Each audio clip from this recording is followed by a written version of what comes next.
திலகாவினால் ஏற்பட்ட மன அழுத்தத்தால் கடுப்பான சந்தனா கொஞ்ச நேரம் வெளியே நடந்துவிட்டு வரலாமா என்று கேட்க ஹரிஷும் சம்மதித்தான்.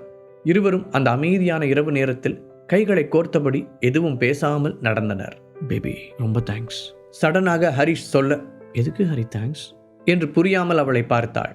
இல்லை, நேற்றுலேருந்து நீ உன் அம்மா கிட்ட எனக்காக சப்போர்ட் பண்ணி பேசுகிறல்ல, அதுக்காக தான் என ஹரிஷ் சொன்னதை கேட்டு சந்தனா அவனை செல்லமாக முறைத்தாள். நீ என்னோட ஹஸ்பண்ட் ஹரி, உனக்கு நான் சப்போர்ட் பண்ணாமல் வேற யார் பண்ணுவா? என்னை பார்த்தா உனக்கு முட்டாள் மாதிரி தெரியுதா?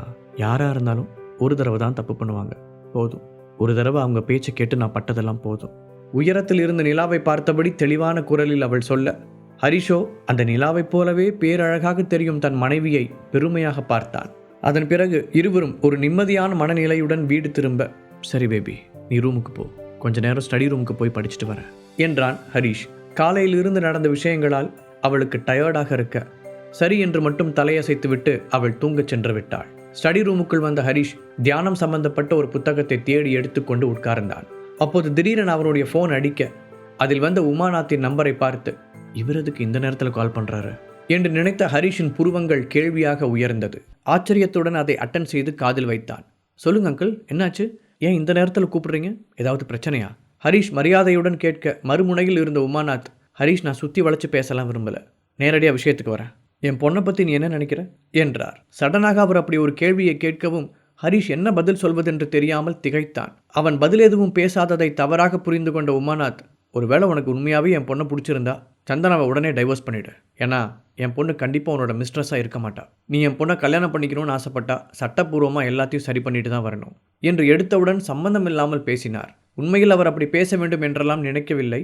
ஆனால் கொஞ்ச நேரத்திற்கு முன்னால் அக்ஷரா பேசியதையெல்லாம் கேட்ட பிறகு அவரால் அமைதியாக இருக்க முடியவில்லை. இந்த விஷயத்தில் ஹரிஷின் மீது பல மாதங்களாக அடக்கி வைத்திருந்த கோபம் இன்றைக்கு மொத்தமாக வெடித்து சிதறியது.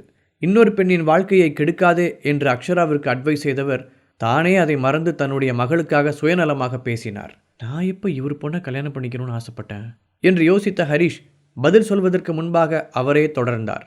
சென்னையில் உமாநாத் குடும்பத்துக்குன்னு ஒரு நல்ல பேர் இருக்குது. என்னோட பொண்ணு ஒன்றும் கவரிங் நகை கிடையாது, யூஸ் அண்ட் த்ரோ மாதிரி கொஞ்ச நாளைக்கு யூஸ் பண்ணிவிட்டு தூக்கி போடுறதுக்கு. ஹரிஷ், எனக்கு நீ இப்போவே விளக்கம் கொடுத்தாகணும். என் பொண்ணை நீ விரும்புறியா இல்லையா? அப்படி அவன் மேலே உனக்கு எந்த ஆசையும் இல்லாமல் சும்மா என் பொண்ணை முட்டாளாக்கணும்னு நினச்சிக்கிட்டு இருந்தேன்னா இப்போவே அவளை விட்டு நீ விலகி போகிறது நல்லது. நீ மறுபடியும் அவளை காண்டாக்ட் பண்ணவே கூடாது. நான் சொன்னதை மட்டும் நீ செய்யலைன்னா இந்த உமாநாத்தோட கோபத்தை நீ சந்திக்க வேண்டியிருக்கும். வழக்கத்துக்கு மாறாக இன்றைக்கு உமாநாத் தன்னுடைய கட்டுப்பாட்டை இழந்து பேசி கொண்டிருந்தார். அக்ஷராவிற்கு அவரை நல்ல நல்ல மாப்பிள்ளையாக பார்த்து வைக்க அதையெல்லாம் புறக்கணித்தவள் ஹரிஷுக்காக செழியனை திருமணம் செய்து கொள்கிறேன் என்று சொன்னதே அவருடைய மனதில் கசப்பை விதைத்திருந்தது. அந்த கல்யாணம் நின்று அவர்கள் சென்னைக்கு திரும்பியவுடன் எல்லா விஷயங்களும் சரியாகிவிடும் என்று நினைத்தார். ஆனால் அவர் எதிர்பார்த்ததற்கு நேர்மாறாக ஹரிஷ் மீதான மகளின் காதல் அதிகரித்ததைக் கண்டு எதுவும் செய்ய முடியாமல் தவித்தார். குறிப்பாக அந்த கல்யாணத்தை தடுத்து நிறுத்தி ஹரிஷ் அவளை காப்பாற்றியதிலிருந்து அக்ஷரா ஹரிஷின் மீது இன்னும் தீவிரமாக காதல் கொண்டதை அவரால் உணர முடிந்தது. தன் மகள் ஒரு எதிர்காலமில்லாத காதலை சுமந்து கொண்டிருப்பதை பார்க்கும் போதெல்லாம் அவருடைய மனம் தாங்க முடியாத வலியை அனுபவித்தது. இந்த அழுத்தங்கள் எல்லாம் ஒன்றாக சேர்ந்துதான் இன்றைக்கு ஹரிஷின் மீது மொத்தமாக பாய்ந்தது. இதில் ஹரிஷின் தவறு எதுவும் இல்லை என்று அவரது ஆழ் மனதிற்கு புரிந்தாலும் தன் மகளின் நிலையை பார்க்கும்போது அவரால் அதை ஏற்றுக்கொள்ள முடியவில்லை. இப்போது ஹரிஷ் பேசுவதற்காக வாயை திறந்தான். ஆனால் அவனால் எதுவும் சொல்ல முடியவில்லை. வார்த்தைகள் தொண்டையில் சிக்கிக் கொண்டன. அவன் இதுவரை அக்ஷராவை ஒரு தோழியாக மட்டுமே நினைத்து கொண்டிருந்தான். அக்ஷராவிற்கு தன் மீது ஈர்ப்பு இருப்பது தெரிந்தாலும் அதை வளரவிடாமல் கவனமாக தவிர்த்து வந்தான். இந்த சூழலில் திடீரென ஃபோன் செய்த உமாநாத் கண்ணை மூடிக்கொண்டு பேசவும் அவனுக்கு எதுவுமே புரியவில்லை. மௌனமாக அவர் பேசுவதை கேட்டுக்கொண்டான். இதை பற்றி உங்ககிட்ட தெளிவாக பேசி ஒரு முடிவுக்கு வரதுக்கு தான் இன்றைக்கி கால் பண்ணேன். எங்கள் தலைமுறை மாதிரி இல்லாமல் இப்போ இருக்கிற யங்ஸ்டர்ஸ் இந்த விஷயத்தில் வித்தியாசமாக யோசிக்கிறீங்கன்னு தெரியும். அதுவும் இப்போ இந்த மாதிரியான ரிலேஷன்ஷிப் எல்லாம் சாதாரணமாக போயிட்டுருக்கு. ஆனால் அக்ஷராவை பற்றியும் நீ யோசிக்கணும். எல்லாத்துக்கும் மேலே அவள் எனக்கு ஒரே பொண்ணு. நீ ஏற்கனவே கல்யாணமானவன். நீங்கள் 2 பேரும் இப்படி க்ளோஸாக பழகிக்கிறத மற்றவங்க பார்த்தா என் பொண்ணை பற்றி என்ன நினைப்பாங்க? உமாநாத் தன் மனதில் இருக்கும் எல்லாவற்றையும் ஹரிஷிடம் கொட்டி தீர்க்க தொடங்கினார். ஹரிஷ், நீ நிச்சயமாக சாதாரண ஆள் இல்லைன்னு எனக்கு நல்லாவே தெரியும். மற்றவங்களால முடியாத பெரிய விஷயங்களை கூட உன்னால் செய்ய முடியும். ஆனால் என்னை பொறுத்த வரைக்கும் என் பொண்ணு ஃப்யூச்சரில் யாரை கல்யாணம் பண்ணிக்கிட்டாலும் ஒரு ஸ்ட்ராங்கான சுதந்திரமான பொண்ணாக இருக்கணும்னு நான் விரும்புகிறேன். ஆனால் இப்போ கொஞ்ச நாளாக அவள் எப்பவும் உன்னோட நினப்பில் தான் இருக்கா. அதனால் நீ தான் அவளுக்கு சொல்லி புரிய வைக்கணும். உண்மையிலேயே என் பொண்ணு மேலே உனக்கு அக்கறை இருந்தால் நாளைக்கு என் வீட்டுக்கு வந்து அவகிட்ட எல்லாத்தையும் தெளிவாக பேசு. உன்னை மறந்துட சொல்லி அவளுக்கு புத்தி சொல்லு. அப்படியே அவளை கல்யாணம் செய்ய சம்மதிக்கவை. படபடவென சொல்லி முடித்தவர் ஹரிஷின் பதிலுக்கு கூட காத்திருக்காமல் ஃபோனை கட் செய்தார்.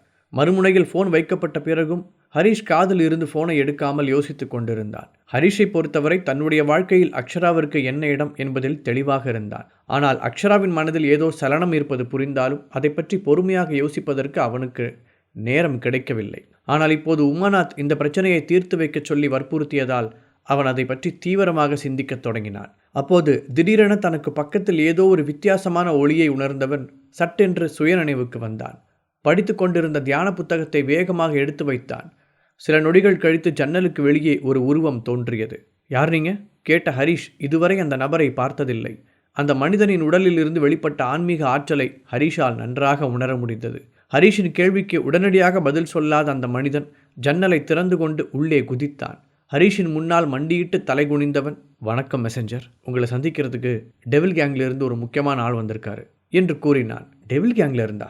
ஹரிஷின் புருவங்கள் ஆச்சரியத்துடன் உயர்ந்தன. டெவில் கேங்குடன் அவன் தொடர்பு கொண்டு பல மாதங்கள் ஆகிவிட்ட நிலையில் திடீரென்று அங்கிருந்து அழைப்பு வந்தது அவனை ஆச்சரியப்படுத்தியது. உண்மையை சொல்ல வேண்டுமென்றால் டெவில் கேங்கின் தலைவி கேட்ட ஃபார்முலாவை எடுப்பதற்காகத்தான் அவன் ஹீலிங் ஆர்ட்ஸ் காலேஜில் சேர்ந்தான். ஆனால் அங்கிருந்து தொடங்கிய பாதை அவனை எங்கெங்கோ அழைத்து சென்று விட்டது. இப்போதும் அந்த ஃபார்முலாவை பற்றிய விஷயம் அவ்வப்போது அவனுடைய மனதை நெருடும். என்றைக்காவது ஒரு நாள் அதை கைப்பற்ற வேண்டும் என்ற ஆர்வமும் அவனுக்கு இருந்தது. ஆனால் அதைவிட முக்கியமான பல விஷயங்களை பார்க்க வேண்டியிருந்ததால் அதை மனதின் ஓரத்தில் ஒதுக்கி வைத்துவிட்டு மற்ற வேலைகளை பார்த்து கொண்டிருந்தான். இந்த சூழலில் திடீரென டெவில் கேங்கிலிருந்து மீண்டும் அவனை தொடர்பு கொள்ள வேண்டிய காரணம் என்ன என்று ஹரிஷுக்கு புரியவில்லை. ஒருவேளை அந்த ஃபார்முலா மேட்டர் என்னாச்சுன்னு தெரிஞ்சுக்கிறதுக்காக தலைவி ஆள் அனுப்பியிருப்பாங்களோ என அவன் தனக்குள் நினைத்து கொண்டான். அப்படி என்னை பார்க்க யார் வந்திருக்காங்கன்னு தெரிஞ்சுக்கலாமா? ஹரிஷ் கேட்க, நானும் அதிகாரிகளோட ஹெட்டும் தான் வந்திருக்கோம் என்று அவன் மரியாதையுடன் கூறினான். அவன்தான் ஹரிஷ் சென்னையில் இருக்கிறான் என்று தெரிய வந்தவுடன் தான் போய் அவனை சந்திக்கிறேன் என்று முன்வந்தவன்.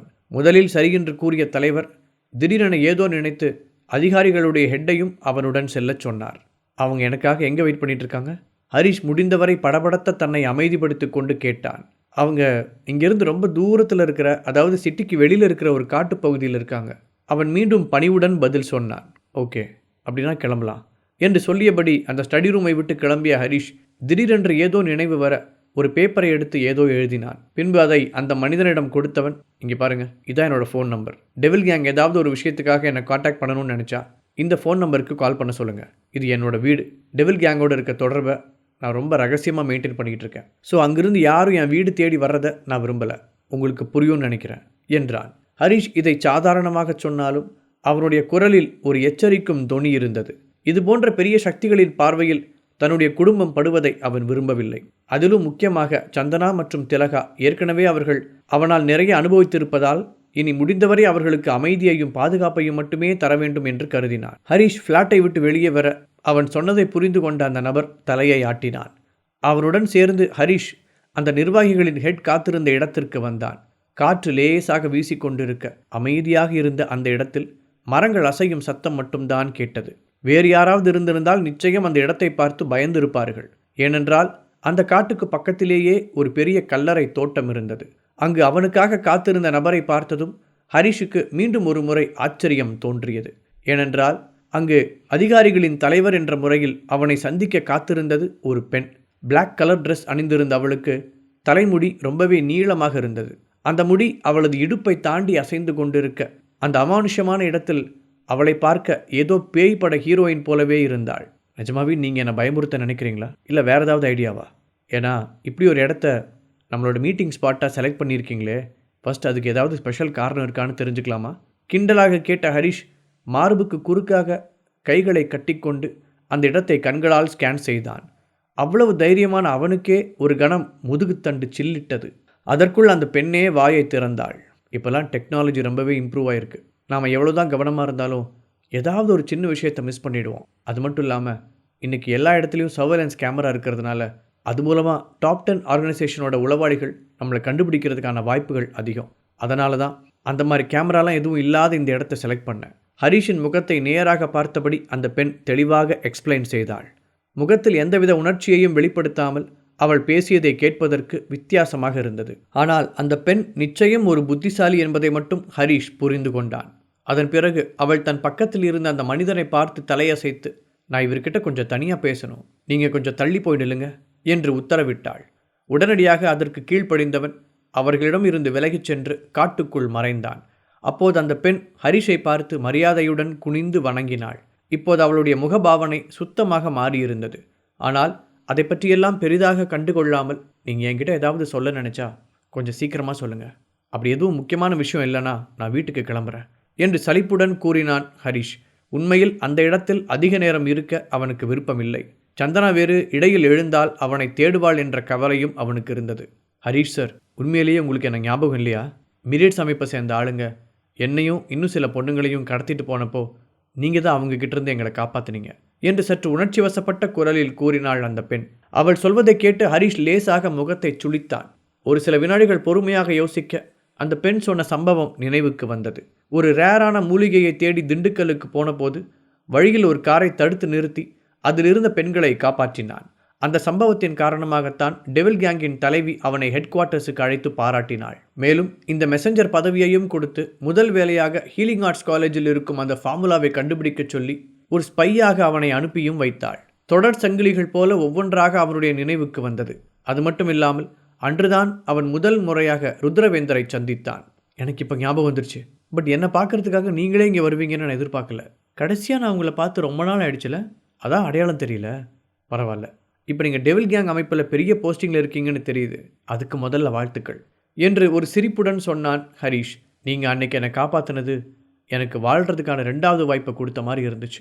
அதுக்கப்புறம் நான் ரொம்ப கஷ்டப்பட்டு உழைச்சேன். நைட்டு பகல்னு பார்க்காம ப்ராக்டிஸ் பண்ணேன். அதனால தான் இன்றைக்கி இந்த இடத்துல இருக்கேன் என்று அந்த பெண், இதுக்கெல்லாம் முதல்ல நான் உங்களுக்கு தான் தேங்க்ஸ் சொல்லணும். இதுக்காக நான் கடைசி வரைக்கும் உங்களுக்கு ஒரு நன்றி உள்ள ஆளாக இருப்பேன். இன்றைக்கி இதை சொல்கிறதுக்கு ஒரு வாய்ப்பு கிடைச்சதை நினச்சி நான் ரொம்ப சந்தோஷப்படுறேன் என்றாள். அது ஒன்றும் அவ்வளோ பெரிய விஷயம்லாம் இல்லை. ப்ளீஸ், நீங்கள் இந்த அளவுக்கு உணர்ச்சி வசப்பட வேண்டாம். ஹரிஷ் அவளை சமாதானப்படுத்த அந்த பெண் பதில் எதுவும் சொல்லாமல் அமைதியாக இருந்தாள். சரி, இப்போவாவது நீங்கள் என்னை தேடி வந்த விஷயம் என்னன்னு சொல்ல முடியுமா? சும்மா தேங்க்ஸ் சொல்கிறதுக்காகவும் என் கூட பேசிட்டு போகிறதுக்காகவும் இங்கே வந்திருக்க மாட்டீங்கன்னு நினைக்கிறேன். ஹரிஷ் கேட்க, ஆமாம், டெவில் கேங்கோட தலைவர் தான் என்னை இங்கே அனுப்பி வச்சார். அடுத்த 3 நாளைக்குள்ளே உங்களை டெவில் கேங்கோட ஹெட் குவார்ட்டர்ஸ்க்கு வர சொல்லி ஆர்டர் போட்டிருக்காரு. அந்த பெண் சொல்ல, என்ன என்று கேட்டபடி மறுபடியும் அதிர்ச்சி அடைந்தான் ஹரிஷ். முழு கதையையும் கேட்டு மகிழ பாக்கெட் FM ஆப்பை டவுன்லோட் செய்யுங்கள். லிங்க் டிஸ்கிரிப்ஷனில் கொடுக்கப்பட்டுள்ளது.